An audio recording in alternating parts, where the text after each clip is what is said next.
ایک اسکول میں ایک پرنسپل کا عہدہ اور پرنسپل کا آنر ایک ٹیچر سے زیادہ ہے، ایک ٹیچر کا عہدہ، ایک ٹیچر کا آنر ایک کلرک سے زیادہ ہے، اسی طریقے سے ایک پرنسپل کی رسپانسبلٹی، ذمہ داری ایک ٹیچر سے زیادہ ہے، ایک ٹیچر کی ذمہ داری ایک کلرک سے زیادہ ہے۔ اللہ سبحانہ و تعالی ہمیں اس آیت میں فرماتے ہیں کنتم خیر امۃ اخرجت للناس، کہ ہم سب سے بہترین امہ ہیں ساری دنیا میں۔ کیا ہمارے پاس کوئی ذمہ داری نہیں؟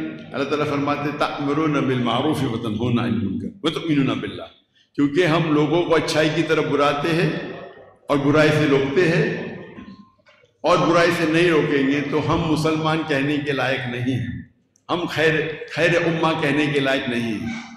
آج کیونکہ دنیا میں تعداد بڑھ رہی ہے، ابھی 8 بلین سے زیادہ ہے، اور مسلمان کی تعداد تو ماشاءاللہ 25% سے زیادہ ہو گئی، 2 بلین سے زیادہ ہو گئی۔ لیکن افسوس کی بات ہے، وہ حدیث ہے اللہ کے رسول کی کہ جب وہ کہتے ہیں کہ سب لوگ مسلمان پہ ٹوٹ جائیں گے تو صحابہ پوچھتے کیا مسلمان کم ہوں گے؟ تو اللہ کے رسول فرماتے نہیں، ہماری تعداد بہت ہے لیکن ہم چھاک کی طرح ہیں، will be like froth۔ اور ہم دیکھتے ہیں کہ آج مسلمان کی تعداد زیادہ ہے، اللہ نے ہمیں دولت دی ہے، کالا سونا دیا ہے۔ میرے نزدیک آج سب سے امیر انسان بل گیٹس اور جیف بیزوس نے ہمارے مسلمان ہیں، لیکن افسوس کی بات ہے کہ ہم دیکھتے ہیں کہ ہم سب جگہ سے پیٹے جا رہے ہیں،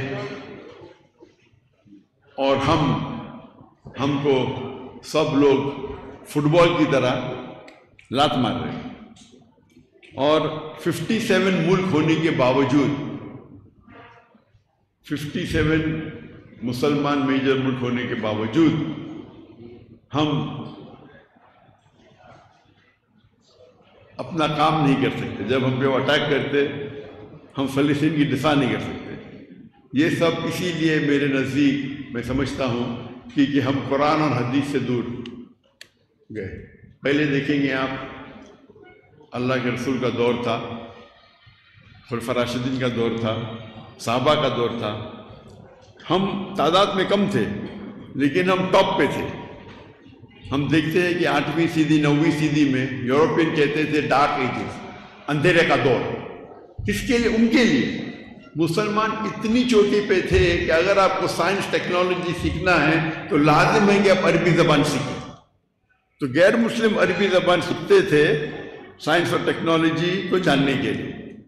اور آج ہم دیکھ رہے ہیں ہماری حالت کیا ہے۔ میں سمجھتا ہوں کیونکہ ہم قرآن و حدیث سے دور جا چکے ہیں۔ اللہ تعالیٰ فرماتے ہیں سورہ عمران میں سورہ نمبر 3 آیت نمبر 103 میں وَاعْتَصِمُوا بِحَبْلِ اللَّهِ جَمِيعًا وَلَا تَفَرَّقُوا، کہ ہم اللہ کی رسی کو مضبوطی سے پکڑے اور آپس میں نہ بٹے۔ اللہ کی رسی ہے قرآن اور صحیح حدیث۔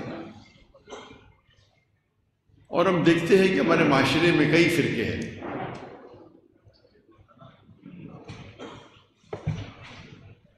شریعہ یہ کہتی ہے کہ چھوٹا نقصان اٹھاؤ بڑے نقصان سے بچنے کے لیے۔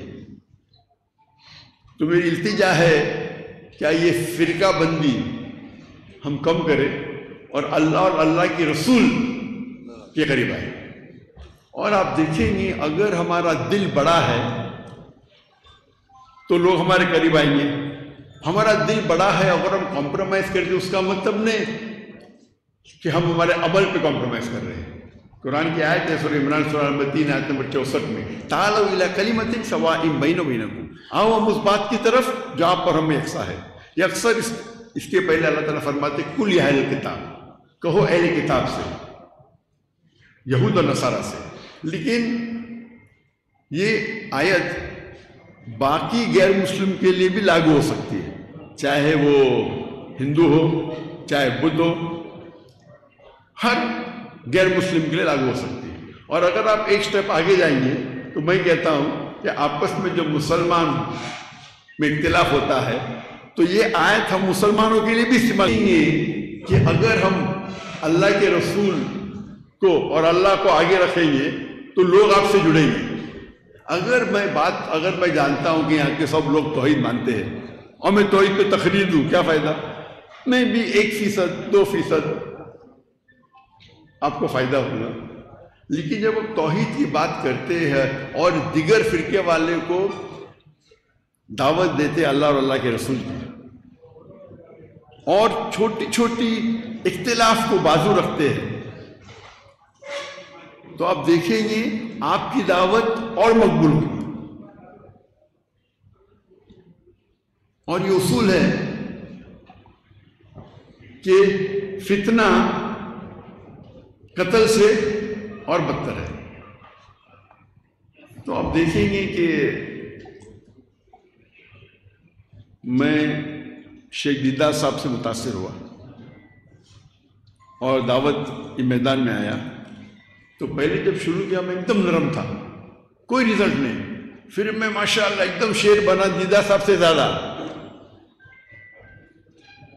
اس کے بعد پتہ چلا جو آیت میں پڑھتا ہوں، ادعو الی سبیل ربک حکمہ، حکمہ سے بات کرو، کبھی نرم، کبھی گرم، کبھی سخت، لیکن اکثر نرم ہونی چاہیے.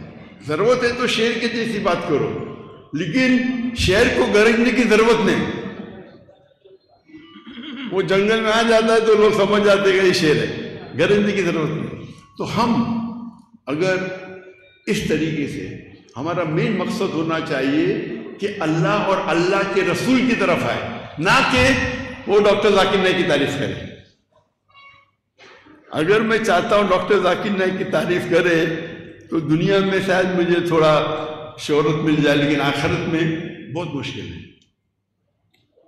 ہماری رضامندی ہے اللہ کی رضامندی.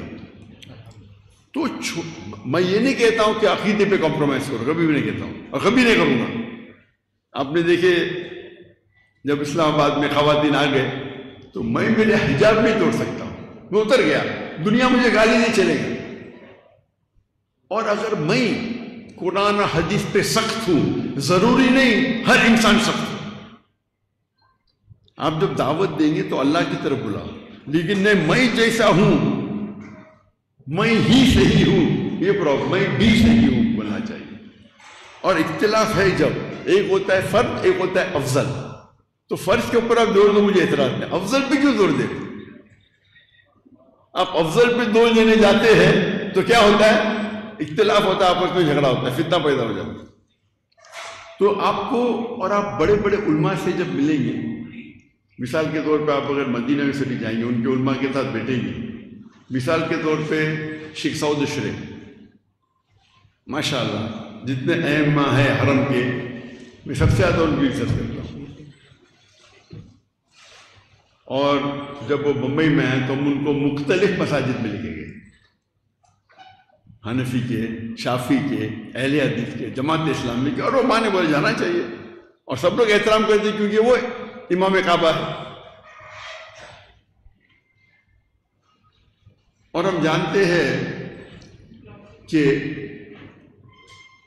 جب آپ مسافر ہیں تو افضل ہے کہ عصر کی نماز 4 رکعت کی 2 رکعت ہوتی ہے.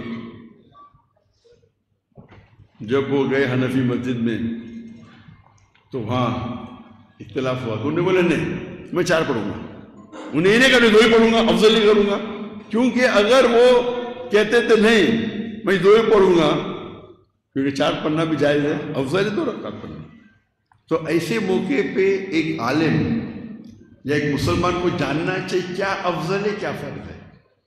میرا اصول میں کبھی بھی کمپرومائز نہیں کرتا ہوں. جی ناظرین، مذہبی اسکالر ڈاکٹر ذاکر نائک لاہور